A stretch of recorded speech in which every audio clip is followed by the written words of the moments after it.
Vamos falar hoje, pessoal, de continuar, né, falar de interpretação de texto. Vamos falar hoje da lógica e da linguagem e lógica. Quando falamos em lógica, temos que ficar atento a três mecanismos importantes. Quais são os três mecanismos importantes, né? O primeiro é ficar atento aos silogismos. O segundo, ficar atento às coerências. Coerências tem a ver com lógica do texto e com a compreensão do texto, né? Com a clareza do texto. Terceiro, ficar atento também com as estruturas sintáticas, porque a estrutura sintática é uma estrutura lógica. E você precisa perceber as estruturas de coordenação e de subordinação entre os termos, entre as orações. Vamos ver aqui uma questão. Observe o raciocínio a seguir. O médico recomendou-me este xarope. Vou ficar bem logo. Né? Mas aí o examinador diz o seguinte: sempre que passamos de uma premissa diretamente a uma conclusão, e aí então o examinador quer que você observe que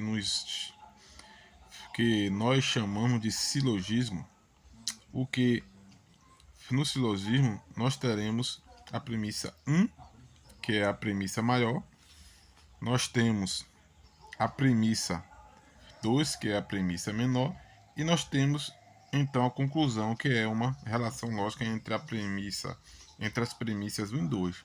Então, por isso, sempre tem que ficar muito atento às premissas do examinador. Nós temos a premissa 1, que diz o quê? O médico recomendou-me este xarope. Falou então a premissa 2. Por quê? Porque a premissa 1, né? Porque ele falou da premissa 1 e foi logo diretamente à conclusão. Sempre que passamos de uma premissa diretamente à conclusão, assumimos que, como verdadeiro, uma ideia intermediária, que seria então a premissa 2. A ideia intermediária desse raciocínio é: o médico é bastante competente. Letra A, né? Que aqui diz assim: sempre que passamos de uma premissa diretamente a uma conclusão, assumimos como verdadeira uma ideia intermediária. A ideia intermediária desse raciocínio é: aí você vai examinar aqui a letra A. O médico é bastante competente, né? Você vai somar aqui: o médico recomendou-me este xarope. Aí você vai botar aí no meio: o médico é bastante competente, vou ficar bem logo, né? Pronto. Vamos pular aqui pro 2, para a letra B. O xarope é um medicamento tradicional. Lembre-se que a conclusão é ficar bom logo e tem de haver uma relação entre as premissas 1 e 2 e a conclusão. O xarope vai ser tomado.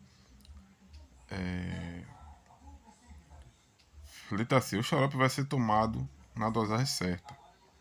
O fato da dosagem do xarope ter tomado na dosagem certa garante a conclusão: vou ficar bem logo. O fato de xarope ser um medicamento tradicional, né, garante a conclusão: vou ficar bem logo. O fato do exame ser demorado e meticuloso garante a conclusão: vou ficar bem logo. O remédio é de criação recente, garante a conclusão de que vou ficar bem logo. Percebes então que a relação lógica entre premissa 1 e premissa 2 e conclusão é a seguinte: o médico recomendou-me esse xarope. O médico é bastante competente, vou ficar bem logo. Então, a resposta correta é a letra A, porque o médico recomendou-me peixe xarope. O médico é bastante competente, vou ficar bem logo. É isso aí. Vamos a outra questão da FGV. A banca aqui trouxe algo que confundiu muitos candidatos, né? Que é a palavra elidir. A frase que não há nenhum termo elidido. O que é elidir? Elidir significa fazer desaparecer. Se você, em uma construção fraseológica, faz desaparecer um termo, esse termo acaba ficando logicamente elíptico. E aí caracterizamos o que chamamos de elipse. E muitas das vezes caracterizamos um tipo especial de elipse, que recebe o nome de zeugma. Aí eu tenho que ficar atento ao que ficou subentendido. Mas cuidado com o comando, ele quer a opção que não há um termo elidido. Então vamos aqui, letra A. Ela trabalha muito, mas eu não. O que é que ficou subentendido? Né? A palavra trabalho. Ela trabalha, mas eu não trabalho. Letra B. Nem todos sabem o valor que tem. A palavra todos ficou subentendido aqui antes do tem. Nem todos sabem o valor que todos têm. Letra C. Um amigo é a pessoa que ama as mesmas coisas que você. Ficou subentendido aqui a palavra ama no final. Um amigo é a pessoa que ama as mesmas coisas que você ama. No D, o importante não é o dinheiro, mas como gastá-lo, né? Ficou implícito aqui, é lido a palavra importante. O importante não é o dinheiro, mas o importante é como gastá-lo. Então, o único termo que não há, né, que não foi lido é a letra E. Os impostos trazem despesas excessivas para o povo. Né? Não há nenhum termo aqui elidido ou elíptico. Outra questão. A frase abaixo, que não respeita o paralelismo em sua estrutura é. Pessoal, o paralelismo corresponde ao que chamamos de simetria e é uma simetria lógica. Se você desrespeitar o paralelismo, você desrespeitará a lógica do texto.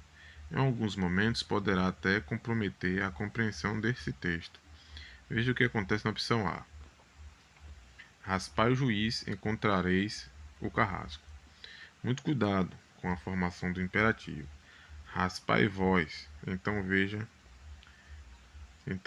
eu retiro esta pessoa do presente do indicativo menos a letra S e dou a ordem. Raspai vós. Raspai vós. Imperativo afirmativo referente à segunda pessoa do plural vós. Imperativo afirmativo. Encontrarei o carrasco. Temos aqui o futuro do presente.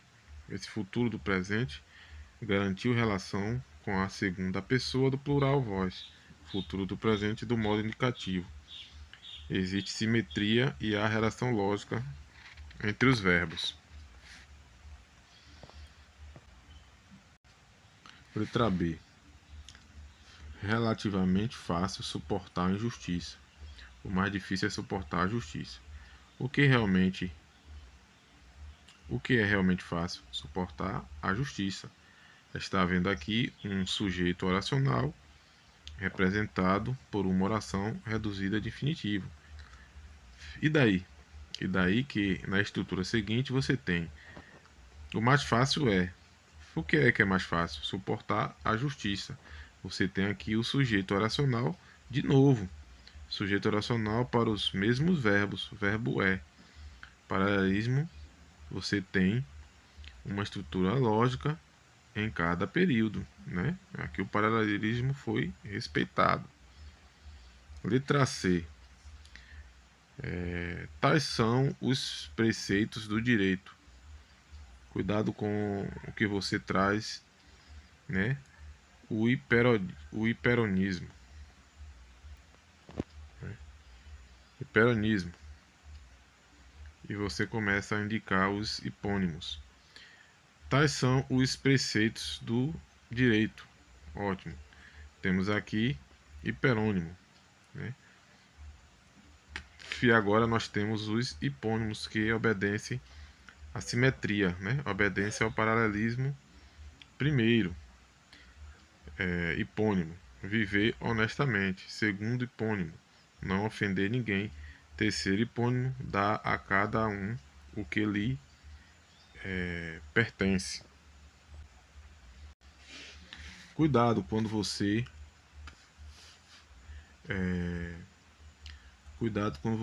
resiste o seguinte. Observe. Vivência honesta.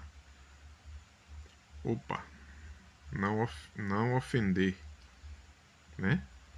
Você traz um substantivo e depois traz um verbo?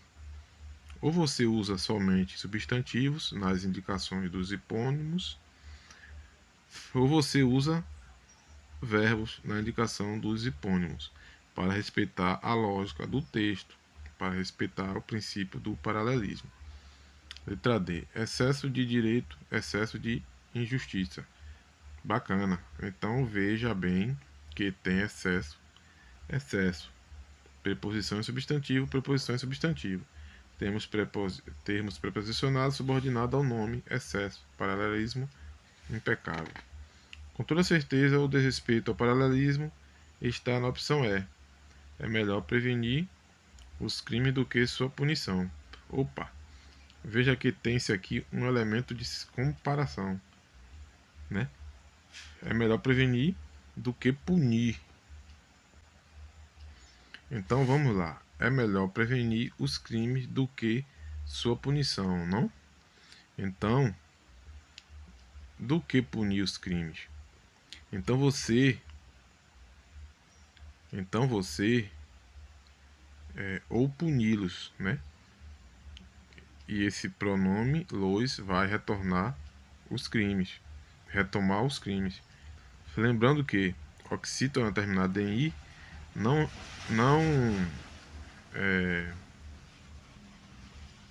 recebe acento, a não ser que forme ato com a vogal anterior. Então aqui eu tenho o verbo, né? Punir.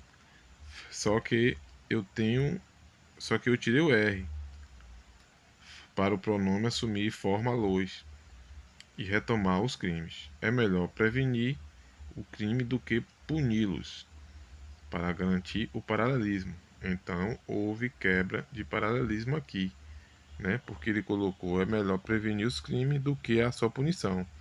E o certo seria é melhor prevenir os crimes do que puni-los. Então a resposta errada é a letra E.